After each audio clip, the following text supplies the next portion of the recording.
स्वागत है साथियों आप सब लोगों का मेरे YouTube चैनल ज्ञान गंगा पर। साथियों, ये वर्ष 2023 का पहला लेक्चर है, नए साल का पहला नया लेक्चर। तो साथियों, आप सभी लोगों को नव वर्ष की बहुत बहुत सारी शुभकामनाएं। और साथियों, नव वर्ष स्टार्ट हुआ है तो आपके जीवन में कुछ बदलाव होना चाहिए, ठीक है ना। नया वर्ष या पुराना वर्ष सेलिब्रेट करने के लिए नहीं होता है कि नया वर्ष जा रहा है तो आप 31 तारीख की रात को खूब धुआंधार डीजे बजाएं, बम पटाखे चलाएं, नहीं। और ना ही नए साल की तैयारी में आतिशबाजी और आपका डीजे साउंड ये सब इसलिए नहीं होता है। एक्चुअली नया साल किस लिए होता है या पुराना साल किस लिए होता है, हम देखते हैं कि 2022 में हमने क्या किया है, ठीक है ना। हमारी क्या क्या अचीवमेंट्स रही और कहाँ कहाँ हमसे गलतियाँ हुई, और उन गलतियों को हम आगे अगले वर्ष में सुधारेंगे, ठीक है, या वो गलतियाँ हम नहीं करेंगे। और हम कई सारे माइलस्टोन्स रखते हैं, ठीक है ना, कई सारे टारगेट सेट करते हैं कि हम इस वर्ष में ये करेंगे, ठीक है। कभी भी ऐसा नहीं होता कि मतलब कोई भी अपना 100% अचीव कर जाए, लेकिन 70%, 80%, 90%, 95% भी आप अचीव कर जाते हो तो वो एक बहुत बड़ी अचीवमेंट हो जाती है। जिंदगी एक ही जंप में जिंदगी के उस पार नहीं जाया जाता, मतलब टारगेट एक जंप में नहीं पूरे होते हैं, छोटे छोटे आपको टारगेट सेट करने पड़ते हैं। तो ये इसलिए होता है। लेकिन आजकल का जो कल्चर है, लोग समझते नहीं है, उनको ये लगता है कि भाई 31 और 1 ये सेलिब्रेशन का टाइम है, डीजे बजाओ, खुद मत सो, दूसरों को मत सोने दो, खूब सारे बम पटाखे जलाओ, पॉल्यूशन करो, हो हल्ला करो, साउंड पॉल्यूशन करो, ठीक है ना। तो ये इसलिए नहीं होता है, ठीक है। वेस्टर्न कल्चर है, वो इसलिए सेलिब्रेट करते थे, वो देखते थे कि हाँ भाई पिछले साल में हमने क्या अचीव किया है और हमसे क्या गलतियां हुई या क्या चीज़ रह गया है, और नए साल में हम उसको कैसे अचीव करेंगे, और साथ में नए टारगेट। तो आप लोगों से भी मैं यही उम्मीद करूंगा कि आप लोग भी ऐसे ही करो। सेलिब्रेशन के बहुत मौके मिलेंगे, लेकिन एक बार अगर कुछ बन जाओगे तो फिर ज़्यादा इजी रहेगा, ठीक है ना साथियों। तो मैं हर बार की तरह आपसे वही कहूँगा कि भैया, जो बच्चे जेआरएफ की तैयारी कर रहे हैं,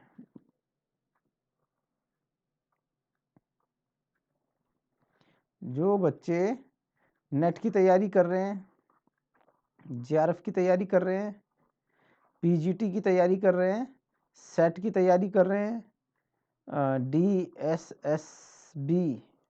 डीएसएसबी की तैयारी कर रहे हैं, और इस तरह की कंपटीशन एग्ज़ाम जो भी हैं, कंपटीशन एग्ज़ाम की तैयारी कर रहे हैं, एमए कर रहे हैं, बीए कर रहे हैं, किससे, पोल साइंस से, पॉलिटिकल साइंस से कर रहे हैं, तो उनके लिए तो ये वीडियो उपयोगी है दोस्तों, उनके लिए उपयोगी है। लेकिन जो इनमें से कुछ नहीं कर रहे हैं वो चले जाएं, क्योंकि यहाँ पे टाइम बेकार होगा, टाइम बेकार होगा, ठीक है ना। और टाइम सबका कीमती है, मेरा भी टाइम कीमती है, बहुत कीमती है। तो आप लोग यहाँ से चले जाइए और कोई और काम, अपने मतलब की ज़रूरत वाली वीडियो देखिए, ठीक है ना। मैं उन एजुकेटर में से नहीं हूँ जो ज़बरदस्ती कहूँ कि हाँ भाई आओ बैठो देखो, ठीक है। नंबर तो दोस्तों ज़्यादा से ज़्यादा लाइक कीजिए, शेयर कीजिए और सब्सक्राइब करवाइए, ठीक है ना दोस्तों। मैंने टारगेट रखा था 500 प्लस का सब्सक्राइबर का, लेकिन ये पूरा होता नहीं देख रहा है, अभी तो शायद काफ़ी पीछे हैं, है ना। तो अब मैं इसकी तो खैर बात नहीं करता, लेकिन आप ज़्यादा से ज़्यादा लाइक कीजिए, सब्सक्राइब कीजिए, उसी में ही मेरी जीत है ना।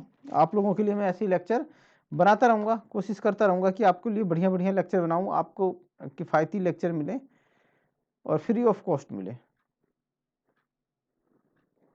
तो दोस्तों, आज का ये अंतर्राष्ट्रीय कानून है दोस्तों। एक्चुअली दोस्तों, अगर आपने कानून के बारे में नहीं समझा है ना, तो यहाँ आपको दिक्कत आएगी, अंतर्राष्ट्रीय कानून समझने में दिक्कत आएगी। एक्चुअली ये जो भी लोग बनाते हैं, आपका सिलेबस तैयार करते हैं, ठीक है ना, तो कानून को वहाँ नहीं लेंगे। कानून थ्योरी में ज़्यादा अच्छा समझ सकते हो आप, ठीक है ना, थ्योरी में नहीं लेंगे, लेकिन अंतर्राष्ट्रीय सिद्धांत और संबंध में डाल देंगे अंतर्राष्ट्रीय कानून, ठीक है ना। अब आपको क्या है, आप चाहो ना चाहो आपको थ्योरी भी पढ़नी पड़ेगी अगर पास करना है, और आपको फिर अंतर्राष्ट्रीय कानून में तो पढ़ना ही है, ठीक है ना, अंतर्राष्ट्रीय कानून में पढ़ना ही है, आपकी मजबूरी हो जाएगी थ्योरी आप पढ़ो, ठीक है ना। तो इस तरह से ये तैयारी करते हैं अपनी, ठीक है, कि वहां तो दिया नहीं जहां देना था इनको कानून, और इन्होंने उठा के यहाँ डाल दिया। अब आपको अंतर्राष्ट्रीय कानून समझना है तो पहले आपको कानून को पढ़ना पड़ेगा, समझना पड़ेगा कि कानून क्या है, ठीक है ना, और कानून के बारे में अलग अलग विचारकों की क्या राय है। तो चलिए दोस्तों, मैं कोशिश करूंगा कि आपको और अच्छे से समझा सकूं। फिर भी अगर आपको कोई दिक्कत रह जाए तो आप मुझे बता दीजिएगा, मैं थ्योरी के पॉइंट ऑफ व्यू से भी एक लेक्चर तैयार कर दूंगा। पढ़ाने में मेरे को कोई दिक्कत नहीं दोस्तों, बस आप लोग लाइक शेयर में कंजूसी मत कीजिए, ठीक है ना। अभी भी जो मैंने बनाया है उसमें कोशिश ये किया है कि भाई इसके अंदर थिंकर भी आ जाए, ठीक है ना। चलिए दोस्तों, अंतर्राष्ट्रीय कानून, ठीक है ना, तो अर्थ और परिभाषा समझ लेते हैं। अंतर्राष्ट्रीय कानून उन नियमों का समूह है, क्या, उन नियमों का समूह है जिसके अनुसार सभ्य राज्य शांति काल तथा युद्ध काल में एक दूसरे के साथ व्यवहार करते हैं। मतलब जो शांति काल होता है ना, शांति काल इट्स मीन कि मतलब जब युद्ध ना हो, एक दूसरे में सहयोग की भावना हो, ठीक है ना, हर एक राज्य एक दूसरे के साथ सहयोग करे, विकास करे, और युद्ध ना करे, कोई मतभेद ना हो, संघर्ष ना हो, तो उसको शांति का काल कह सकते हो, है ना। और युद्ध काल में जब एक दूसरे में लड़ाई चल रही हो तो उस समय जो व्यवहार करेंगे ना, वो कुछ नियम के अनुसार करेंगे। वो जो नियम होंगे ना, उन्हीं के समूहों को अंतर्राष्ट्रीय कानून कहा जाता है, ठीक है। क्या किया जाता है, उन्हीं के नियमों के समूह को अंतर्राष्ट्रीय कानून कहा जाता है। अब शांति काल में या युद्ध काल में, चाहे दोनों टाइम हो, दोनों में जो भी आप व्यवहार करते हो, ठीक है ना कुछ तो मान्यता होगी ना आपकी कि भाई इसके हिसाब से चलेंगे। कि जैसे कि भाई युद्ध काल है, तो युद्ध काल में आपकी सरहद के अंदर कोई दुश्मन आ जाता है ना, तो आप कुछ नियमों का पालन करोगे, आप उसको तुरंत गिरफ्तार कर लोगे, ठीक है ना। आप उससे कहोगे अपना वीजा दिखाओ, पासपोर्ट दिखाओ, कुछ भी नहीं है, आप उठा के उसे गिरफ्तार कर लोगे और उसको बंदी बना लोगे, ठीक है। तो ये क्या हुआ, अंतर्राष्ट्रीय कानून हो गया।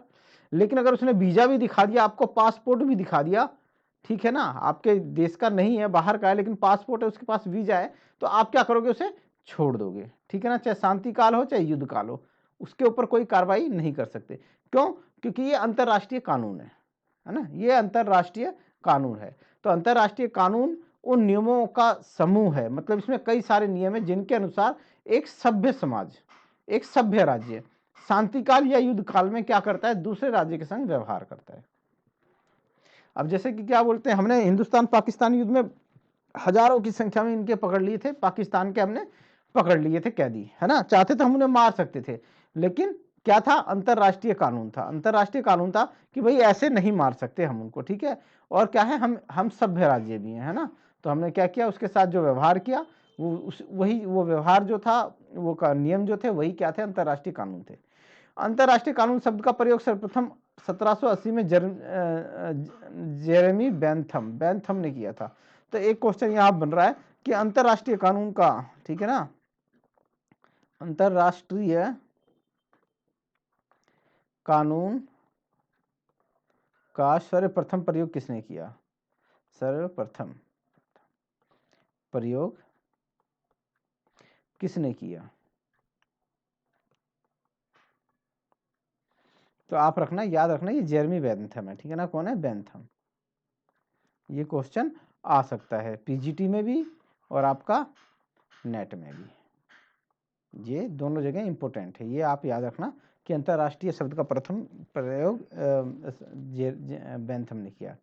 यह शब्द राष्ट्रों का कानून, लॉ ऑफ नेशन का पर्यायवाची है, ठीक है। अंतर्राष्ट्रीय कानून को अर्थ को समझने के लिए इसकी विभिन्न परिभाषाओं पे, अगर परिभाषाओं पे एक बार विचार कर लेते हैं, किसने क्या कहा इसके बारे में। ओपनहीम के अनुसार अंतर्राष्ट्रीय कानून उन प्रयोगों में आने वाले संधियों में प्रयोग किए जाने वाले नियमों का नाम है जिनको सभ्य राज्य पारस्परिक व्यवहारों में प्रयोग करने के लिए बाध्य होता है, ठीक है ना। तो क्या है, जहां कानून आ जाए ना, वहां समझ लो बाध्यता आ जाएगी। क्या आ जाएगी, बाध्यता। कानून है क्या, अगर कानून को अगर आप थ्योरी के पॉइंट ऑफ व्यू से समझने की कोशिश करोगे, कानून कुछ नहीं है, राज्य की एक बाध्यकारी शक्ति है। क्या है, कानून राज्य की एक बाध्यकारी शक्ति है। बाध्यकारी मतलब कि आपके ऊपर जबरदस्ती थोपी गई चीज है, ठीक है ना, आपको वो मानना पड़ेगा, ठीक है ना। क्या है, कानून आपको मानना पड़ेगा।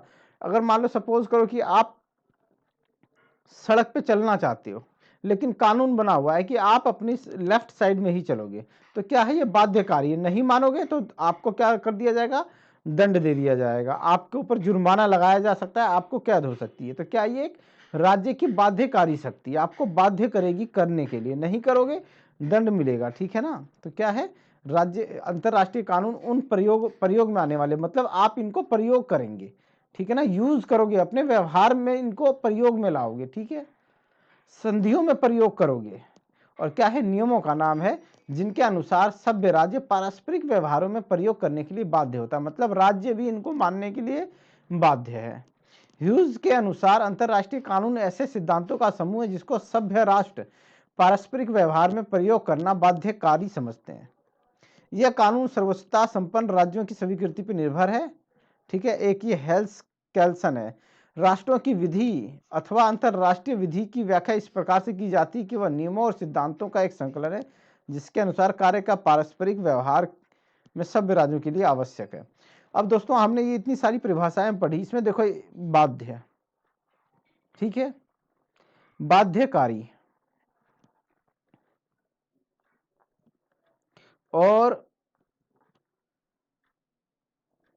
आवश्यक,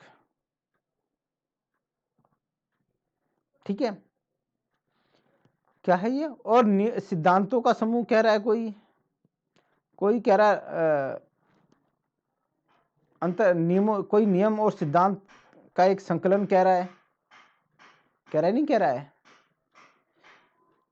कोई नियम कह रहा है। तो क्या चीज, इन सब चीजों से, इन परिभाषाओं से क्या समझ में आ रहा है, कोई और भी परिभाषा है, हाँ यहाँ पे भी देख लेते हैं।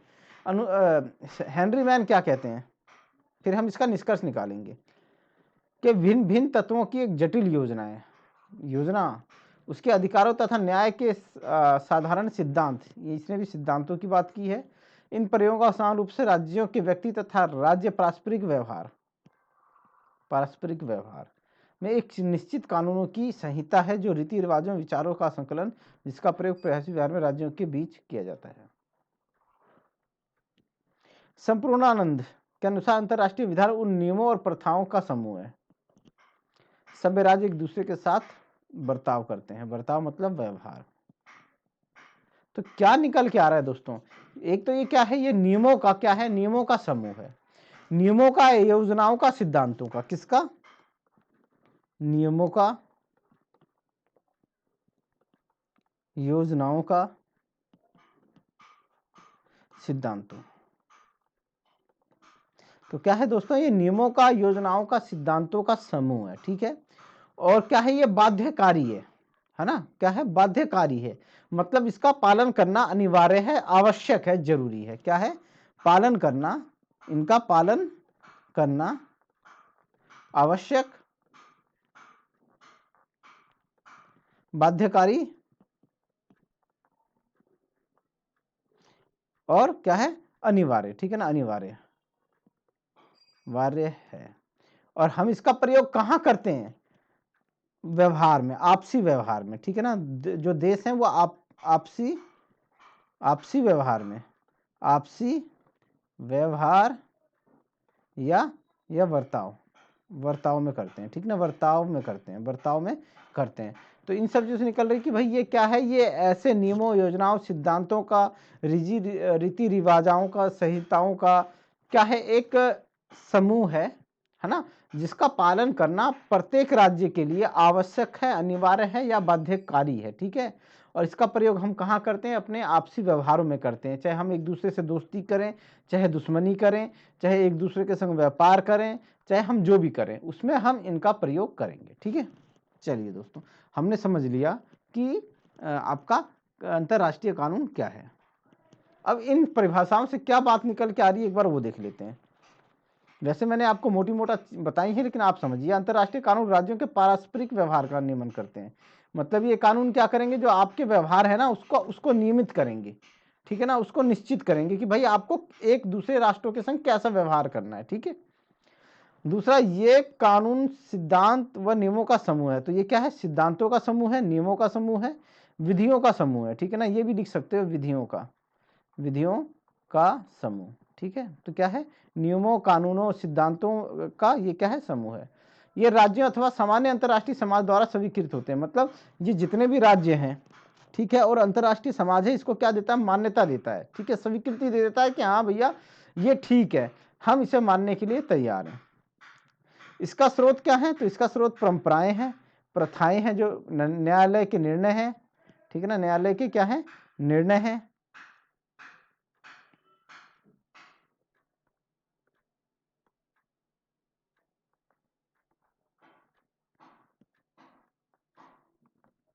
क्या है, न्यायालय के निर्णय है, सभ्यता के आधारभूत गुण है आदि, ठीक है ना। तो ये सब क्या है, ये कोई भी कानून हो, उनका स्रोत क्या होगा, परंपराएं, प्रथाएं, न्यायालय के जो निर्णय होंगे।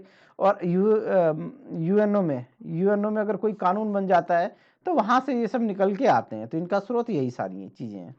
इनका पालन सद्भावना, कर्तव्य पालन के दायित्व के कारण किया जाता है, ठीक है। तो किस वजह से किया जाता है, सद्भावना और कर्तव्य पालन के दायित्व से किया जा सकता है। जबरदस्ती इनको लागू कर नहीं सकते, क्योंकि सबसे बड़ी दिक्कत है कि कोई ऐसी पावरफुल है नहीं, कोई ऐसी पावर है नहीं, ठीक है ना। अब यूएनओ है, यूएनओ में जो विकासशील देश हैं, अगर कानून है तो बाध्यकारी है। मैं दो बातें कह रहा हूं, आप समझिएगा। व्यवहार में क्या है कि कानून बाध्यकारी होता है, नहीं पालन करोगे दंड दिया जाएगा, ठीक है। लेकिन अंतरराष्ट्रीय राजनीति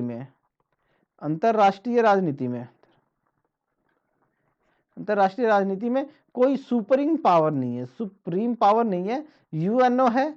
तो उसका सब कैसे मजाक उड़ाते हैं आप समझ सकते हो। उसमें जो वीटोधारी, जिनके पास वीटो पावर है, वो कैसे राज्यों की अवहेलना कर देते हैं, कैसे कानून की अवहेलना कर देते हैं, ये बताने वाली चीज नहीं है, ठीक है ना। ये सब राज्यों द्वारा स्वयं पर लगाए गए प्रतिबंध है। मतलब सब राज्य खुद पे अपने प्रतिबंध लगाते हैं। अगर अमेरिका चाहे कितना भी शक्तिशाली हो, अगर वो इन कानूनों को मान्यता दे देता है तो उसको खुद भी मानना ही पड़ेगा, ठीक है ना। इनका उद्देश्य राज्यों के अधिकारों की परिभाषा करना, राज्य के मध्य विवादों को निपटाना और सहयोगपूर्ण व्यवहार विकसित करना है। तो क्या क्या इनका उद्देश्य है, राज्य के क्या क्या अधिकार हैं, वो राज्यों के मध्य अगर कोई विवाद हो जाता है तो इन कानूनों की मदद से उसको सुलझाया जाता है। और सहयोगपूर्ण मतलब मित्रतापूर्ण वाला व्यवहार विकसित करना इनका कानूनों का उद्देश्य है। अब आवश्यकता क्यों है भाई इनकी, अराजकता से बचाव। अब क्या अराजकता, ऐसी स्थिति होती है जिसके अंदर मार काट, लूट खसोट, खून खराबा, ये वाली स्थिति से ये हमें बचाता है, ठीक है ना। ताकि एक देश दूसरे देश के ऊपर आक्रमण ना कर सके, दूसरे देश के संसाधनों को ना लूट सके, वहां पे जान माल हानि का नुकसान ना कर सके। तो अंतर्राष्ट्रीय कानून नहीं होंगे तो कोई देश किसी देश के ऊपर भी हमला कर देगा, ठीक है ना। आप अगर पहले का टाइम देखते हो, 500-600 साल पहले, 700 साल पहले, या भारत में अगर आप 1757 से ही पहले चले जाते हो तो इसी तरह की स्थिति थी, ठीक है ना। कोई किसी के ऊपर भी आक्रमण कर देता था। लेकिन अगर आप जहां देखते हो जहां पे अंतर्राष्ट्रीय कानून होंगे, जब से अंतर्राष्ट्रीय कानून आया है तब से अराजकता वाली स्थिति समाप्त हो गई है। शक्ति संघर्ष को सीमित करना। अब अगर कोई दो राज्य आपस में संघर्ष कर रहे हैं तो अंतर्राष्ट्रीय कानून क्या करेगा, उनके ऊपर नकेल कस देगा, ठीक है ना, कि भाई ये कानून है, इसके हिसाब से चलो। आप क्यों संघर्ष कर रहे हो, आपस में क्यों झगड़ा कर रहे हो, क्यों एक दूसरे के विरुद्ध हो रहे हो, ठीक है ना। विश्व शांति का आधार तैयार करेगा। अब भैया जहां कानून होंगे वहां पे शांति होगी, क्योंकि जो कानून का उल्लंघन करेगा उसे क्या दिया जाएगा, उसे दंड दिया जाएगा, उसे सजा दी जाएगी, उसके ऊपर प्रतिबंध लगा दिया जाएगा। प्रतिबंध तो कानून के डर से वो राज्य क्या करेगा, वो शांति क्या बोलते हैं, शांति का क्या नहीं करेगा, उल्लंघन नहीं करेगा, ठीक है। विश्व सरकार की प्राथमिक आवश्यकताओं को ये पूरा करता है। भाई विश्व सरकार जो है यूएनओ, उसकी प्राथमिक आवश्यकता क्या है, अंतर्राष्ट्रीय शांति और सुरक्षा। तो अंतर्राष्ट्रीय कानून क्या करता है, आपका शांति और सुरक्षा दोनों प्रदान करता है। आणविक तथा संहारक अस्त्रों से सुरक्षा। अब भाई ये पूरा का पूरा देश जो है ना, संहारक अस्त्रों से और परमाणु अस्त्रों से भरा हुआ है। इतना परमाणु बम है कि पूरे वर्ल्ड का कई बार विनाश किया जा सकता है। अगर ऐसे में अंतर्राष्ट्रीय कानून नहीं होंगे, एक दूसरे के ऊपर पूरे अंतर्राष्ट्रीय कानून के थ्रू अगर हम नकेल नहीं कसेंगे तो कोई भी किसी के ऊपर हमला कर देगा और इन भयानक अस्त्रों का प्रयोग कर देगा, जिससे सर्वनाश हो जाएगा, ठीक है। तो इस वजह से भी अंतर्राष्ट्रीय कानून की आवश्यकता है, ताकि वो आणविक युद्धों से हमें बचा सके। युद्धों का न्यायपूर्वक संचालन। और चलो कोई स्थिति ऐसी आ भी गई तो युद्ध का न्यायपूर्वक संचालन होना चाहिए। मतलब कुछ कानून बने हुए हैं, उनके हिसाब से संचालन होना चाहिए, ठीक है ना। ऐसा नहीं है कि भाई आप युद्ध कर रहे हो तो आप वहां की जो बेगुनाह नागरिक हैं उनको आप मिलिट्री के अलावा वहाँ के बेगुनाह नागरिकों को मारना चालू कर दें। ऐसा नहीं होना चाहिए ना। अब जैसे रूस है, यूक्रेन पे हमला कर रहा है, तो रूस को हमला कहाँ करना चाहिए, उसकी मिलिट्री पावर पे ही करना चाहिए। लेकिन रूस क्या है, रूस वहाँ के स्कूलों को टारगेट कर रहा है, वहाँ के कॉलेज को टारगेट कर रहा है, वहाँ के पुल को उड़ा रहा है, बांध को, डैम्स जो है उनको उड़ा दे रहा है, पावर प्लांट्स है उनको उड़ा रहा है। लेकिन देखो इससे कितना नुकसान होगा भाई। वहाँ के जो बच्चे हैं, अगर स्कूल और कॉलेज वहाँ के नष्ट हो जाएंगे तो वहाँ के बच्चे शिक्षा से वंचित हो जाएंगे, जो कि गलत है, ठीक ना, अंतर्राष्ट्रीय कानून के विरुद्ध है कि वहाँ पे आप डैम को उड़ा दे रहे हैं। तो डैम अगर उड़ जाएगा तो काफ़ी सारे गांव बह सकते हैं वहाँ पे, है ना। तो ये पावर प्लांट पे आप आक्रमण करोगे तो पावर सप्लाई बंद हो जाएगी उसकी। तो कुछ ये अंतर्राष्ट्रीय कानून जो होते हैं वो इन सब युद्धों का क्या करते हैं, न्यायपूर्वक संचालन करते हैं कि भाई युद्ध सेना से सेना लड़ेगी और आपको ऐसी जगह युद्ध करना है जहां पे सिविलाइजेशन ना हो, ठीक है ना। अंतर्राष्ट्रीय राष्ट्रों के मध्य आर्थिक और व्यावसायिक क्रियाकलापों का संचालन, मतलब जो राष्ट्र हैं उनके बीच में आर्थिक गतिविधियां, वाणिज्यिक गतिविधियां, व्यवसाय जो होगा उसके नियम, उसके वो कहाँ मिलते हैं, वो अंतर्राष्ट्रीय कानून उनके लिए आवश्यक है। वरना कोई क्या कहेगा कि भैया मैं तो, अगर मान लो जैसे कि कोई देश है, उसको अचानक बहुत ज्यादा किसी चीज की आवश्यकता हो जाए और कोई कानून ना हो, तो दूसरा देश क्या करेगा, उसके रेट बढ़ा देगा। भैया तेरे को मजबूरी है, लेना है तो ले, नहीं तो मत ले, ठीक है ना। ऐसा हो सकता है ना, कोई किसी की मजबूरी का फायदा उठा सकता है आर्थिक उसमें और व्यवसाय में, ठीक है ना। या किसी देश को बहुत ज्यादा पैसे की जरूरत है, तो कोई क्या, अरे इतना रुपए पे तेरे को इतना रुपया ब्याज देना पड़ेगा, तेरे को 15% 15% ब्याज देना पड़ेगा, लेना है कि नहीं लेना है, तो मजबूरी में वो लेगा। लेकिन नहीं, यहाँ अंतर्राष्ट्रीय कानून है जो इस तरह के क्रियाकलापों पर रोक लगा देते हैं और अच्छे से संचालन करते हैं, ठीक है ना। कूटनीतिक गतिविधियों का संचालन भी अंतर्राष्ट्रीय कानून के माध्यम से होता है। तो ये सारी कुछ चीजें थी जो मैंने आपको बताया। अगर आपसे पूछे कोई अंतर्राष्ट्रीय कानून का क्या महत्व है, तो आप ये सारे गिनवा देना, आपकी बात बन जाएगी, ठीक है ना। एमए वाले और बीए वाले जो है ना, एमए वाले और बीए वाले, अगर ये 10 नंबर का क्वेश्चन आता है और आप ये लिख देते हो, थोड़ा सा अंतर्राष्ट्रीय कानून को डिफाइन कर देना और ये 8 पॉइंट लिख देना, तो आपको 10 नंबर मिल जाएंगे, ठीक है ना। 10 नंबर मिल जाएंगे, 10 नहीं देगा कितना भी कंजूस हो, 8 तो दे ही देगा, 8 तो दे ही देगा 100%। चलिए साथियों आगे बढ़े। अंतर्राष्ट्रीय को कानून न स्वीकार करने वाले विचारक कौन कौन है, अब ये देख लो भैया, यहां से क्वेश्चन बन जाएगा। John Austin, Coleridge, Hobbes, Pufendorf, Holland, Jethro Brown, Lord Salisbury आदि प्रमुख विचारक हैं जो अंतर्राष्ट्रीय कानून को कानून न मानने का निम्नलिखित कारण बताते हैं। अब कौन कौन सी ये कारण भी बताते हैं, ठीक है ना। सबसे पहले तो संप्रभुता ही होगी, देखना क्या होगी, संप्रभुता, और किसी ऐसी पावरफुल शक्ति का अभाव होगा जो इनको कंट्रोल कर सके। क्योंकि कानून में मैंने आपको पहले ही बताया था, कानून जो होता है बाध्यकारी होता है। आप अपने राज्य के अंदर अगर आपको कोई कानून बना हुआ है, ठीक है ना, तो आपने तोड़ दिया तो आपको उसका हर्जाना भुगतना पड़ेगा। कानून बना हुआ है कि रेल के अंदर अगर आप यात्रा करोगे तो आपके पास टिकट होनी चाहिए, आपके पास टिकट नहीं है, पकड़े गए तो बच्चों बिना जुर्माना दिए तो नहीं आओगे, बिना जुर्माना दिए नहीं आ पाओगे। वो बात अलग है कि आप भ्रष्टाचार फैला दें और 150 रुपए पकड़ा के आ जाएं, लेकिन कायदे से अगर कानून बना हुआ है तो बाध्यकारी है, फिर तो आपको हर्जाना देना ही पड़ेगा साथियों।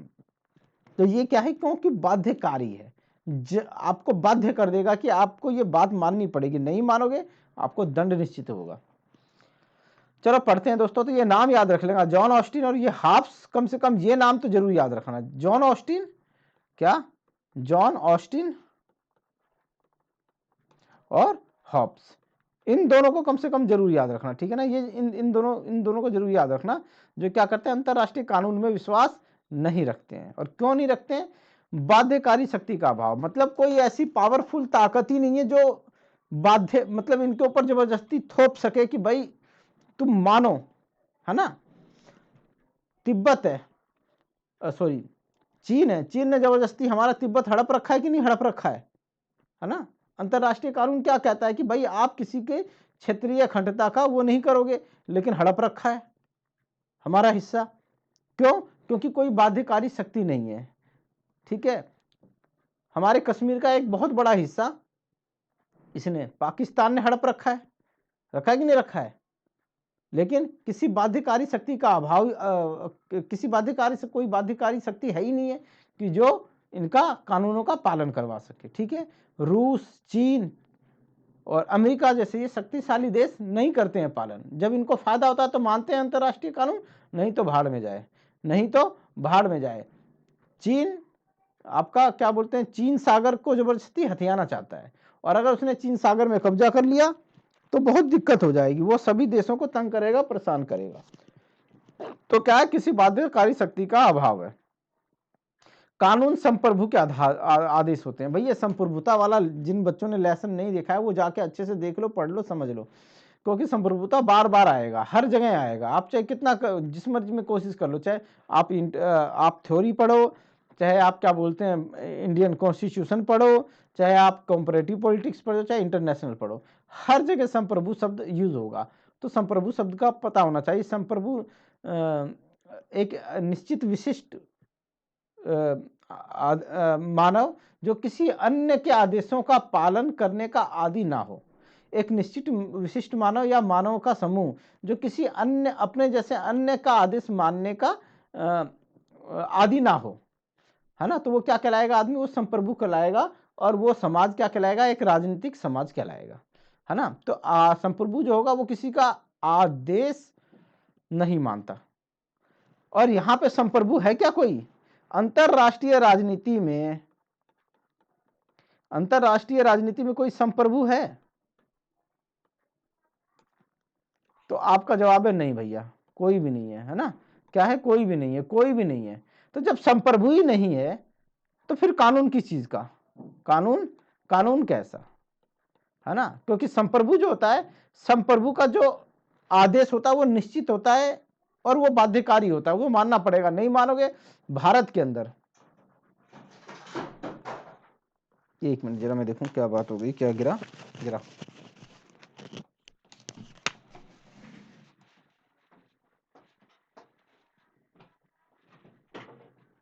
अरे भाई क्या हो रहा है ये,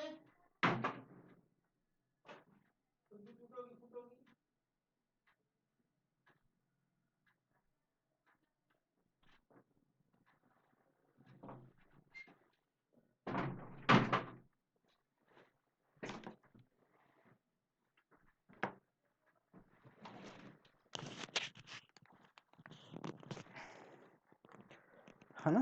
तो भारत के अंदर वैसे तो कहने के लिए जनता है, लेकिन हम जनता को एक बार हटा दें तो क्या हो गया, संसद हो गई। संसद क्या हो गई, संप्रभु हो गई। जनता को हम हटा देते हैं तो संसद क्या हो गई, संप्रभु हो गई। अब संसद कोई कानून बना देती है ना, तो क्या है, कानून मानना पड़ेगा, मानना पड़ेगा, ठीक है ना। बाध्यकारी हो जाएगा, बाध्यकारी हो जाएगा, क्या हो जाएगा, बाध्यकारी हो जाएगा। संसद ने अगर कोई कर डिसाइड कर दिया कि 18% कर है तो फिर आपको देना पड़ेगा, आपको देना पड़ेगा। नहीं दोगे तो दंड मिलेगा, क्या मिलेगा, दंड मिलेगा, है ना। आपको जुर्माना लग जाएगा, ठीक है। या कोई कानून बना दिया कि शराब पी के गाड़ी नहीं चलाना है, शराब पी कर गाड़ी नहीं चलाना है। अगर चलाए तो 2000 रुपये का जुर्माना, है ना, और नहीं तो 1 साल कैद, 1 साल कैद, ठीक है, कैद। तो अब क्या हो गया, अब तो आपको मानना पड़ेगा। अगर आपको गाड़ी चलानी है तो आप शराब पी के नहीं चला सकते, पहली बात। और दूसरा, अगर चला दी तो 2000 रुपये देना पड़ेगा, और 2000 रुपये नहीं दोगे तो 1 साल की कैद। तो क्या है, बाध्यकारी है। लेकिन अंतरराष्ट्रीय राजनीति में क्या इस तरह की कोई पावर है, इस तरह की पावर है कोई अंतरराष्ट्रीय राजनीति में जो आपसे ये करवा सके, और अगर आप ना करें या कोई राज्य ना करे तो उसे दंड दे सके? नहीं है दोस्तों, नहीं है, ऐसी नहीं है। तो इसी वजह से क्या है कि कानून संप्रभु के आदेश होते हैं, और जब कोई संप्रभु नहीं है तो फिर क्या, काहे का कानून, काहे का, है ना। तो ये मैंने आपको समझाने की, व्याख्या करने वाली संस्था का अभाव है। अब कानून की व्याख्या कौन करेगा, कानून की व्याख्या अब भारत में कौन करता है भाई, भारत में करता है आपका सर्वोच्च न्यायालय, है ना, सर्वोच्च न्यायालय करता है। लेकिन पूरे उसमें अंतरराष्ट्रीय कानून की दृष्टि में ऐसा कुछ भी नहीं है भैया, ऐसा नहीं है, अंतरराष्ट्रीय के उसमें कोई है ही नहीं है। अब आप कहोगे क्या बोलते हैं आपका जो यूएनओ का अंग है अंतरराष्ट्रीय न्यायालय।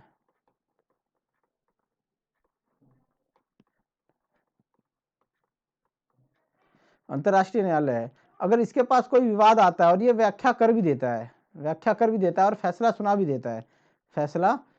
देता है ना, और जो अपराधी है, अपराधी देश, वो ना माने फैसला, तो क्या कुछ किया जा सकता है? क्या कोई कार्रवाई की जा सकती है? क्या कुछ नहीं किया जा सकता, ठीक है ना। क्या कुछ नहीं किया जा सकता है, कुछ नहीं किया जा सकता। और अंतरराष्ट्रीय न्यायालय भी उन मामलों पर करता है जो दो राष्ट्रों के बीच में, दो राष्ट्रों के बीच हो और दोनों सहमत हो, दोनों मामले को अंतरराष्ट्रीय अदालत में सुलझाना चाहते हो।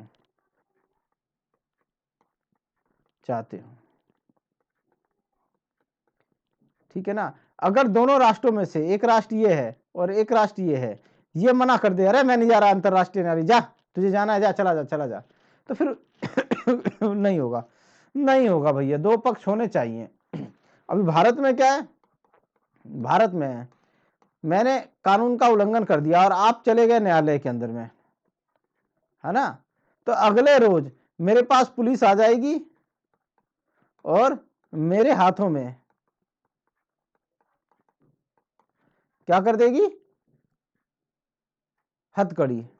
हथकड़ी लगा के घसीट के तो नहीं ले जाएगी, मतलब इज्जत पूर्वक लेके जाएगी, हथकड़ी लगाकर ले जाएगी कि आ जाओ बेटा, जरा तुम्हें बाहर की हवा खिलाते हैं, तुम्हारे शरीर में चर्बी बहुत ज्यादा चढ़ गई है।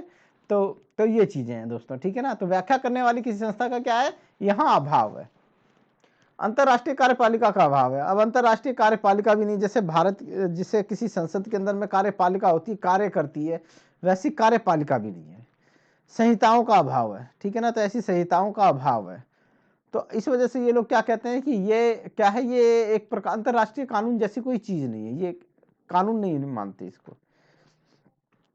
तो आप ये सारी चीजें याद रखना, ठीक है ना साथियों, याद रखना। और दो नाम, जॉन ऑस्टिन और हॉब्स, ये दोनों तो पक्का याद रखना, ये इंपॉर्टेंट है, ठीक है ना, वेरी इंपॉर्टेंट है ये।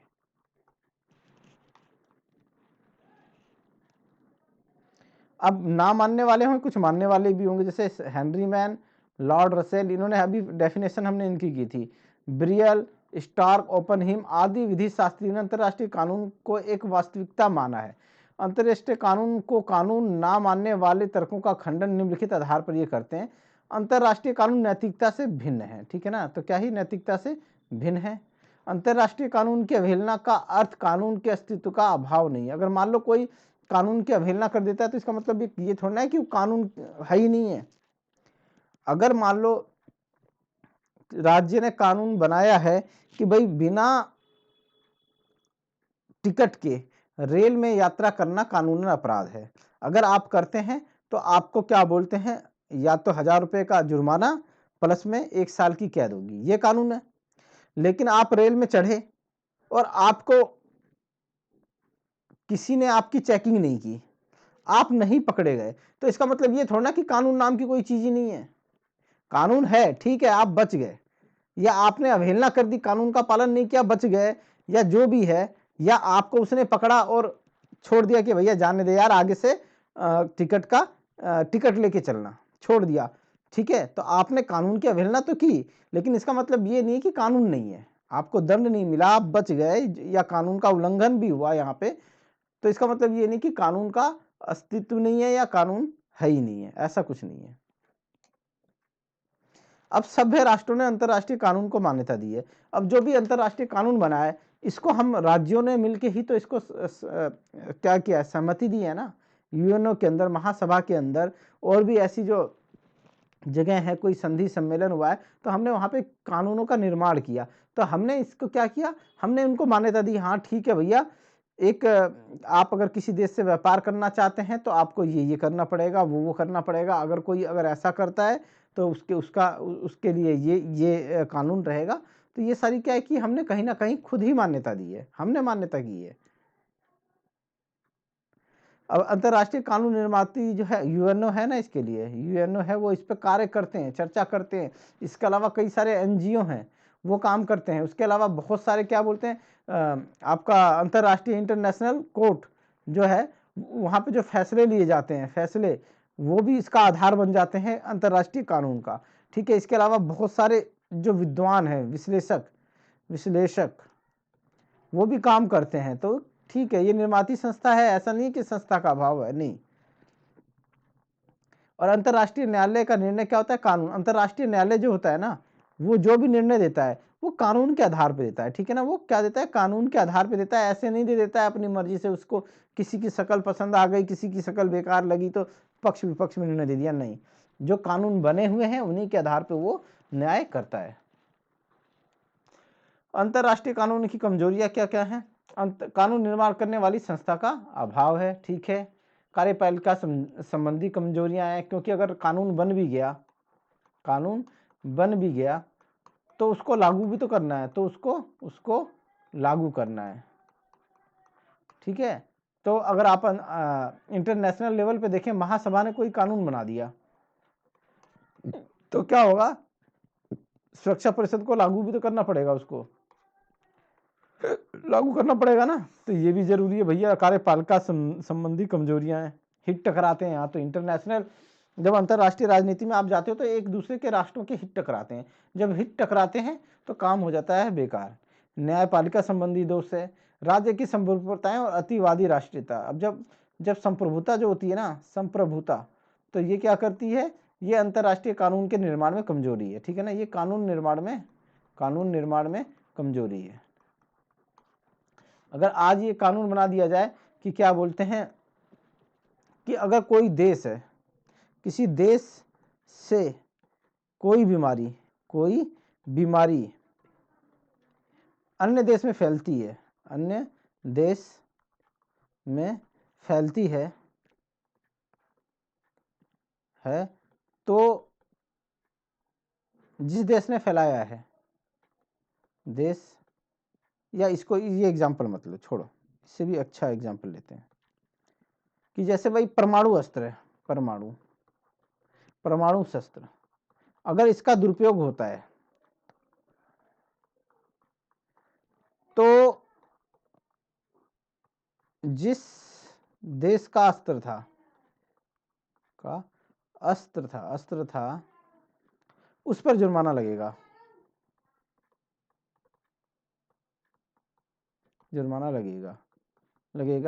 या उसका परमाणु अस्त्रों को जब्त कर लिया जाएगा।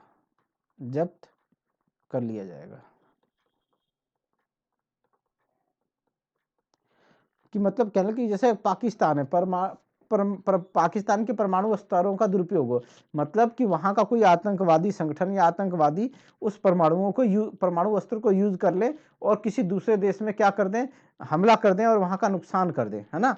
तो ऐसे में क्या होगा कि पाकिस्तान के परमाणु अस्त्रों को जब्त कर लिया जाएगा।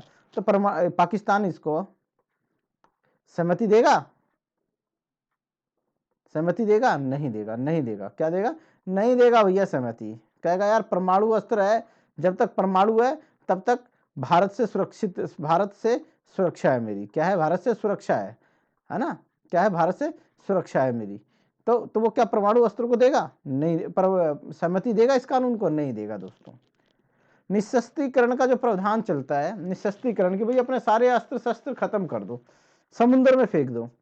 तो जिन देशों के पास परमाणु बम है वो अपने परमाणु अस्त्र तैयारी नहीं है छोड़ने के लिए। हाँ, वो ये कहते हैं कि भैया कोई नया परीक्षण मत करो, नया परमाणु अस्त्र कोई नहीं रखेगा, ये कहते हैं ना।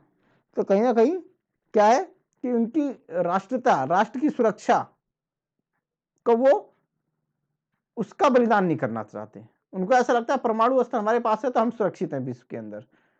इसलिए हम अपना परमाणु शस्त्र नहीं करेंगे। तो क्या है, राष्ट्रीयता आ जाती है, संप्रभुता आ जाती है कि भाई यार कल को क्या बोलते हैं, अगर ये कानून बन गया तो फिर मैं जवाबदेह हो जाऊंगा। क्या हो जाऊंगा, मैं जवाबदेह हो जाऊंगा। अगर कानून बने कि भाई जिसके देश में मानव अधिकारों का उल्लंघन होगा तो उसको क्या होगा, उसको जवाब देना पड़ेगा, महासभा में उसको जवाब देना पड़ेगा। तो क्या होगा, उसकी संप्रभुता पे वो बात आ जाएगी। वो कहेगा यार मैं किसी का आदेश क्यों मानूं, मैं किसी के आगे जवाबदेह क्यों बनूं। ठीक है, तो ये सारी चीजें हैं। जब तक आप संप्रभुता को अच्छे से नहीं पढ़ेंगे ना, तब तक आपको ये चीज समझ में नहीं आएगी। आप वो पुराना लेक्चर जाके जरूर देखें। घरेलू मामलों का संयुक्त राष्ट्र में प्रावधान। अब घरेलू मामलों का क्या बोलते हैं, प्रावधान नहीं है, प्रावधान नहीं है, घरेलू मामलों का प्रावधान है ही नहीं है यूएनओ में। ठीक है ना, यूएनओ के जो चार्टर है उसमें इसका कोई प्रावधान नहीं है। लेकिन दोस्तों हमारे जो पड़ोसी राज्य हैं वहां पे अगर कोई गतिविधि होती रहती है, कोई दंगा फसाद या हिंसा होती है या कोई दिक्कत होती है, तो उसकी आंच हमारे दूसरे पड़ोसी देशों में भी आ जाती है। ठीक है ना, आजकल तो वैसे ज्यादातर देश लोकतांत्रिक देश हैं, अलग अलग धर्म रीति रिवाज के लोग हर जगह बसे हुए हैं। तो अगर मान लो किसी मुस्लिम कंट्री में अगर कुछ दिक्कत होती है, परेशानी होती है, तो उसका प्रभाव हमारे देश पे भी पड़ता है, क्योंकि हमारा देश भी बहुत सारी संस्कृतियों वाला देश है। हमारे यहाँ पे भी काफी सारे मुसलमान हैं, है ना। तो ऐसे घरेलू मामलों का तो संयुक्त राष्ट्र चार्टर में कोई प्रावधान है ही नहीं है, तो ऐसे में इस तरह की दिक्कत होती है। अंतरराष्ट्रीय कानून अस्पष्ट है और अनिश्चितता है, कोई निश्चित नहीं है, तो ये भी एक दिक्कत है। अब क्या है कि इसके कुछ सुधार है कि भाई इसका क्या करें, संहिताकरण कर दें। संहिताकरण कर देंगे तो इससे काफ़ी आसानी होगी। अंतर्राष्ट्रीय कानून का प्रचार करें, कि इसका प्रचार करने के लिए क्या कर सकते हैं, विभिन्न राज्य सम्मेलन बुला सकते हैं, संधियाँ कर सकते हैं, और जो हायर एजुकेशन है या जो माध्यमिक शिक्षा है वहाँ पे इसका वर्णन किया जाए। कानून तोड़ने वाले के खिलाफ उचित दंड की व्यवस्था की जाए, ताकि दूसरा अन्य कोई राष्ट्र वो कानून तोड़ने से पहले कई बार सोचे कि अगर मैंने कानून तोड़ दिया तो बाकी जो देश हैं वो मेरे संग व्यापार बंद कर देंगे, मेरी मदद बंद कर देंगे, आर्थिक मदद बंद कर देंगे, तो मेरा काम कैसे चलेगा। तो इस तरह की व्यवस्था होनी चाहिए। अंतर्राष्ट्रीय न्यायालय के क्षेत्राधिकार में वृद्धि करनी चाहिए। भाई उसको ऐसी जैसे आपका महासभा और सुरक्षा परिषद इनके पास क्या होनी चाहिए, अपनी सेना होनी चाहिए, है ना, सेना होनी चाहिए, आधुनिक सेना होना चाहिए, ताकि अगर कोई कानून का उल्लंघन करता है और नहीं मानता है तो उसके खिलाफ सैन्य कार्रवाई कर सकें, सैन्य कार्यवाही कर सकें। ठीक है ना, अंतर न्यायालय ने फैसला सुना दिया कि ये देश दोषी है, लेकिन अगर उसको दंड ना दिया जा सके तो क्या फायदा, है ना, अगर उसे दंड ही ना दिया जा सके। तो इसलिए महासभा, सुरक्षा परिषद, इनके पास सेना होनी चाहिए ताकि ये सैन्य कार्रवाई कर सकें। अंतर्राष्ट्रीय कानून के क्षेत्र में विस्तार करना चाहिए और राज्यों की संप्रभुता को साथ में लेके चलना चाहिए। ठीक है ना, कि भाई राज्यों को ये भी ना लगे कि मेरी संप्रभुता की हानि हो रही है। ठीक है, ऐसा करना चाहिए कि उनकी संप्रभुता को हानि भी ना पहुंचे और वो अंतर्राष्ट्रीय कानूनों का पालन करें। अंतरराष्ट्रीय और राष्ट्रीय कानून में अंतर क्या है भैया, ये तो आपको अब वैसे ही समझ में आ गया होगा, मैंने इतने अच्छे से समझा दिया। अंतरराष्ट्रीय कानून का मुख्य विषय क्या है, राज्य है, परंतु राष्ट्रीय कानून का विषय व्यक्तिगत व्यवहार है। ठीक है ना, तो क्या है, राज्य के जो कानून होते हैं वो कहाँ पे लागू होते हैं, वो व्यक्तियों पे लागू होते हैं। ठीक है ना, व्यक्तियों पे समुदायों पे लागू होते हैं। अंतरराष्ट्रीय कानून किसके लागू होते हैं, वो राज्यों पे लागू होते हैं। तो ये चीजें याद रखना। अंतरराष्ट्रीय कानून को मानना बाध्यकारी नहीं है। ठीक है ना, अगर आप नहीं मानते हो तो कोई बात नहीं भैया, कोई दंड देने वाला तो है नहीं। राष्ट्रीय कानून को मानना क्या है, बाध्यकारी। अगर आपने राज्य का कोई कानून तोड़ दिया तो राज्य आपको दंडित करेगा, उससे बच नहीं सकते फिर आपको। ठीक है ना, क्योंकि उसके पास पुलिस, सेना की पावर है। अंतरराष्ट्रीय कानून के उल्लंघन पर उचित दंड की व्यवस्था नहीं है। ठीक है ना, तो कोई उचित दंड की व्यवस्था नहीं है। ज्यादा से ज्यादा क्या होगा, प्रतिबंध लगा दिए जाएंगे, ठीक है ना, प्रतिबंध लगा दिए जाएंगे। अब रूस यूक्रेन पे हमला कर रखा है रूस ने, तो उस पे ऊपर कुछ प्रतिबंध लगा रखे हैं, लेकिन क्या फर्क पड़ता है, कोई बात नहीं खाएंगे। क्या बोलते हैं, किंग बर्गर का क्या बोलते हैं, बर्गर नहीं खाएंगे, डोमिनोज का पिज्जा नहीं खाएंगे, अपना देसी बना हुआ खाएंगे। ठीक है, राष्ट्रीय कानून के उल्लंघन पर दंड निश्चित है। क्यों निश्चित है, क्योंकि दंड की व्यवस्था कर रखी है, निर्धारित कर रखा है कि अगर हत्या की है तो 7 साल 7 साल 7 साल या 14 साल 7 साल या 14 साल उम्र कैद की जो सजा है वो निर्धारित है। और इसको देने के लिए कौन है ना, न्यायालय निर्णय करेगा कि आप दोषी हो कि नहीं हो, और दोषी पाए गए तो फिर आपको क्या बोलते हैं, पुलिस है वो आपको पकड़ के लेके जाएगी घसीट के, तो दंड निश्चित है। यदि अंतर्राष्ट्रीय कानून और राष्ट्रीय कानून में विरोध हो जाए तो राज्य के नागरिक अपने राष्ट्रीय कानून को मान्यता देते हैं। अब मान लो अगर कोई अंतर्राष्ट्रीय कानून है और राज्य का कानून है, इन दोनों में अगर विरोध हो जाए और मुझे निर्णय करना होगा एक नागरिक के तौर पे, तो मैं अंतर्राष्ट्रीय कानून को नहीं मानूंगा, मैं राष्ट्रीय कानून को मानूंगा।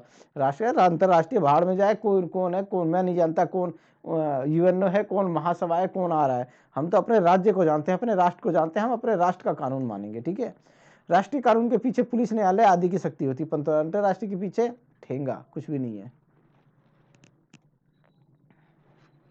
अंतर्राष्ट्रीय कानून के स्रोतों का उल्लेख संयुक्त राष्ट्र के न्याय के अंतर्राष्ट्रीय न्यायालय की संविधि 38 में किया गया है। इसके क्या क्या स्रोत है? सामान्य या विशेष अंतर्राष्ट्रीय अभिसमय, अंतर्राष्ट्रीय रीति रिवाज जो है कानून के ऐसे सामान्य सिद्धांत जिनको सभी राष्ट्रों ने स्वीकार कर लिया, मतलब मिलजुल के उन्होंने समझौता किया है। अनुच्छेद 59 की व्यवस्था के अनुसार किए गए न्यायिक निर्णय। इसके अलावा अन्य स्रोत हैं संधियां जो अलग अलग राष्ट्र आपस में मिलकर करते हैं। ठीक है, अंतर्राष्ट्रीय कानूनवेत्ताओं के ग्रंथ, जो पहले के जो कानूनवेत्ता थे, जो राजनीतिक विज्ञान के प्रखंड विद्वान थे, उन्होंने कोई नियम कानून बनाया तो वो भी इसमें आ जाएंगे, उसके स्रोत हो जाएंगे। अंतर्राष्ट्रीय सौजन्य, तर्क शक्ति या विवेक के द्वारा जो कानून बनाए जाते हैं वो, और अंतर्राष्ट्रीय राजपत्र, तो ये सारे क्या हैं, ये कानून के स्रोत हैं। ठीक है, तो दोस्तों ये था मेरा वीडियो। अगर आप लोगों को अच्छा लगा हो, पसंद आया हो, तो ज़्यादा ज़्यादा लाइक कीजिएगा, ज़्यादा ज़्यादा शेयर कीजिएगा, और बस इतना ही कहूँगा। ज़्यादा ज़्यादा लाइक कीजिए साथियों, शेयर कीजिए और सब्सक्राइब कीजिए। ठीक है ना, मैं इसी तरह से आप लोगों के लिए फ्री में वीडियो बनाता रहूँगा अच्छे से। और दोस्तों और एक और चीज़ है, राष्ट्र राज्य है ना, एक ये भी है, और एक ये यूनिट है, कौन सी है, आपका संप्रभुता। तो संप्रभुता भाई, इसको ना थ्योरी के पॉइंट ऑफ व्यू से समझो, थ्योरी के पॉइंट ऑफ व्यू से समझो, है ना, पॉइंट ऑफ व्यू से समझो तो आपको समझ में आएगा। ठीक है ना, अंतर्राष्ट्रीय राजनीति के संदर्भ में इसको समझने की कोशिश मत करो। इसका वीडियो ऑलरेडी लेक्चर बना के मैंने डाल रखा है, मैं डिस्क्रिप्शन लिंक में इसको डाल दूंगा, डिस्क्रिप्शन लिंक में डाल दूंगा। ठीक है ना, लिंक में डाल दूंगा, आपको समझ में आ जाएगा। और राष्ट्र राज्य को भी हम इसको करेंगे कॉम्परेटिव में देखेंगे, कॉम्परेटिव पॉलिटिक्स में देखेंगे। ठीक है ना, वहां पे समझेंगे। एक्चुअली ये सब्जेक्टिव उसका है। राष्ट्र पहले आया, पहले राज्य था, फिर राष्ट्र आ गया।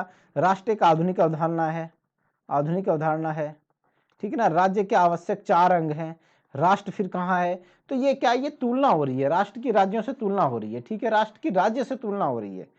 ठीक है, राष्ट्रवाद भी इसी के अंदर जुड़ा हुआ है। तो ये क्या, ये इन्होंने इसके अंदर डाल तो रखा है, क्या बोलते हैं आपका, अंतर्राष्ट्रीय कानून, अंतर्राष्ट्रीय सिद्धांत और संबंध में, लेकिन आप इसको जब भी समझोगे आपको अच्छे से समझ आएगा उसी पॉइंट ऑफ व्यू से, आपका कॉम्परेटिव पॉलिटिक्स के। और संप्रभुता या राज्य, ये इसके आपके थ्योरी के पॉइंट ऑफ व्यू से समझोगे, बहुत अच्छे से समझ में आएगा। ठीक है ना, तो दोस्तों अभी के लिए इतना ही, फिर मिलेंगे एक नई वीडियो के साथ।